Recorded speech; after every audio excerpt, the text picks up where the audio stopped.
السلام علیکم ورحمۃ اللہ وبرکاتہ نحمده ونصلی علی رسولہ الکریم اما بعد۔ آج کا سبق سن لیجئے۔ آج کے سبق کی سرخی ہے حضور صلی اللہ علیہ وسلم کی سیرت، پارٹ نمبر 94۔ اب سن 6 نبوی یہ اسٹارٹ ہوا۔ سن 6 نبوی میں سب سے بڑا جو کام ہوا وہ حضرت عمر رضی اللہ تعالیٰ عنہ کے اسلام لانے کا قصہ ہوا۔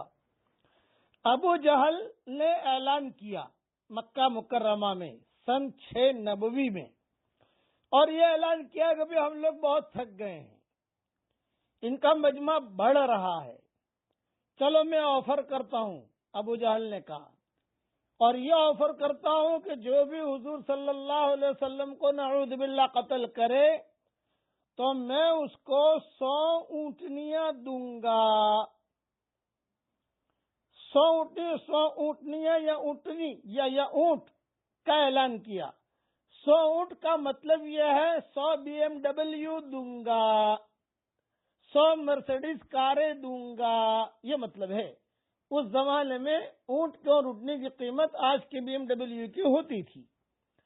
تو یہ اعلان کیا کہ 100 اونٹ دوں گا۔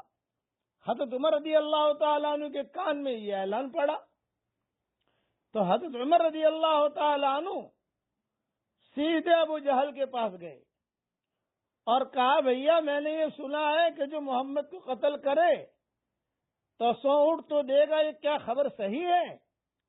ابو جہل نے کہا کہ ہاں بالکل صحیح ہے، اور یہ 100 اونٹ تیار کھڑے ہیں، بس جو خالی قتل کر کے لائے اور یہ 100 اونٹ لے لے۔ حضرت عمر فرماتے ہیں کہ مجھے 100 اونٹ کی گرمی چڑھی کہ بھی اچھا ہے، میں تو دادا ہوں یہاں کا، مکہ مکرمہ کا، لوگ مجھ سے ڈرتے ہیں، سارے کے سارے لوگ ڈرتے تھے حضرت عمر سے، تو میں جا کر حضور صلی اللہ علیہ وسلم کو قتل کرتا ہوں، یہ حضرت عمر فرمایا کرتے تھے۔ اب حضرت عمر نے تلوار خریدی، اس میں جو زہر لگایا، پلاننگ کی، اور چونکہ خود بہادر تھے اور خود ہی کام بجانے والے تھے تو کسی کو ساتھ لیا نہیں۔ یہ حضرت عمر حضور صلی اللہ علیہ وسلم کے قتل کی تیاری میں لگ گئے اور 100 اونٹ کی گرمیوں کی تیاری میں بھی لگ گئے، 100 اونٹ ملیں گے مجھے۔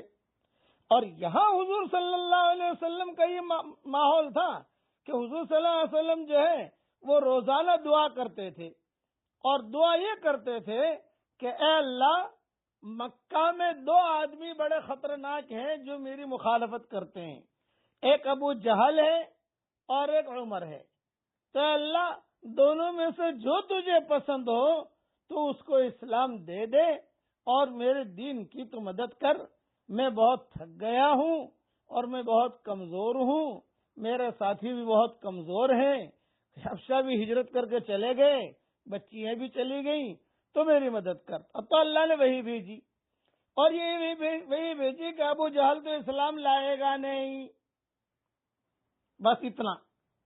اب حضور صلی اللہ علیہ وسلم نے دوسری دعا مانگنی شروع کی، اللہم اید الاسلام بعمر بن الخطاب خاصہ۔ اے اللہ، پہلے تو ابو جہل اور حضرت عمر کا نام لیتا تھا، لیکن اب اللہ خاص عمر ابن خطاب سے اسلام کو قوت دے۔ یہ حدیث سنن ابن ماجہ میں بھی ہے اور مستدرک حاکم میں بھی مذکور ہے۔ حاکم فرماتے ہیں کہ یہ حدیث بخاری اور مسلم کی شرط پر صحیح ہے۔ بس غرض کے وہاں حضرت عمر پلاننگ میں تھے کہ 100 اونٹنیاں ملے، 100 BMW ملے۔ ابو جہل پلاننگ میں تھا کہ کسی طریقے سے قتل کیا جائے، تو ابو جہل نے چندہ کر کے 100 اونٹنیاں جمع بھی کر دی۔ کتابوں میں یہ بھی لکھا ہے کہ ایک بہت بڑا میدان ہوتا تھا، جہاں آج کل حتیم ہے، اس کی طرف ایک بہت بڑا میدان ہوتا تھا، وہاں پر جو ہے حضور صلی اللہ علیہ وسلم کو جو بھی قتل کرے گا، یہ 100 اونٹنیاں ہیں، دیکھو یہ 100 اونٹ کھڑے ہیں، دیکھو، تو مکہ والے عرب جو ہے اونٹ کو دیکھ کر پاگل ہو جاتے تھے۔ وہ اعلان کرتا تھا حرم شریف کے اندر، تو حضرت عمر نے کہا بس اب تم زیادہ اعلان مت کرو، یہ کام تو میں ہی کروں گا، تم فکر مت کرو۔ تو حضرت عمر 100 اونٹ لینے کے چکر میں اور ابو جہل جو ہے حضور صلی اللہ علیہ وسلم کو قتل کے چکر میں اور حضرت عمر پلاننگ کے چکر میں، اور یہاں حضور صلی اللہ علیہ وسلم دعا کر رہے اے اللہم ایید الاسلام بعمر ابن الخطاب.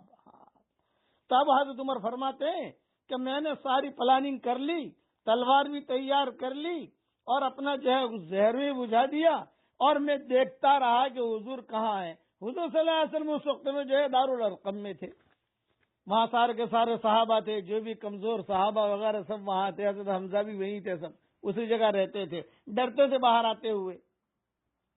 تو حضرت عمر نے جو ہے پلاننگ کر کے حضرت عمر دوپہر کے وقت میں چلی.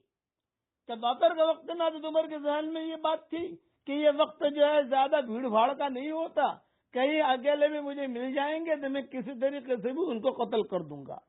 جب دوپہر کے وقت میں چلے تو ایک قصہ ہوا، جو زبردست قصہ ہوا راستے میں، ایک بچھڑے کا قصہ ہوا.